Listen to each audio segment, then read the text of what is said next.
Долгие годы двухэтажный дом смотрителя Сухумского маяка стоял в заброшенном и разрушенном состоянии. Здесь была разрушена кровля и стены. На данный момент здесь ведутся активные ремонтные работы, в ходе которых была заменена кровля, восстановлены стены, которые приведут к тому, что здесь откроется молодежный культурный центр. Само здание маяка построили в 1879 году. Изначально здесь размещалась администрация, а еще семья смотрителя. То есть дом был не просто жильем, а частью инфраструктуры. Помимо проживания в нем решались рабочие вопросы по обслуживанию маяка. Судьба дома была непростой. В 1997 году сильный шторм нанес серьезный урон зданию. После этого жильцы разъехались, и дом долгое время находился в запустении. Весь комплекс и маяк, и дом включен в реестр объектов историко-культурного наследия Абхазии. Это и стало отправной точкой для нового этапа в жизни здания.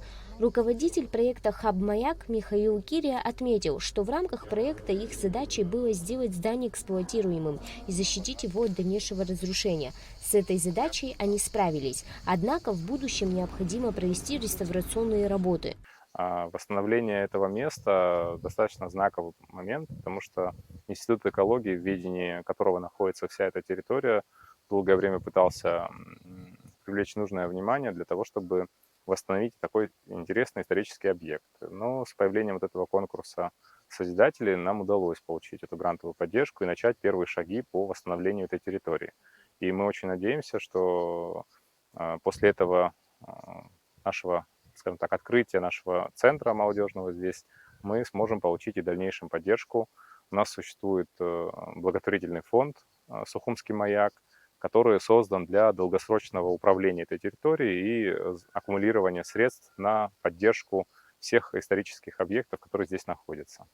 Для успешной реализации проекта необходимо поддержать инициативную группу, которая работает над созданием новой туристической локации. Здесь, в микрорайоне «Маяк», туристы смогут увидеть сам маяк и дом смотрителя. Это станет интересной точкой притяжения для посетителей. Все неравнодушные граждане и бизнесмены приглашаются оказать помощь в завершении работ.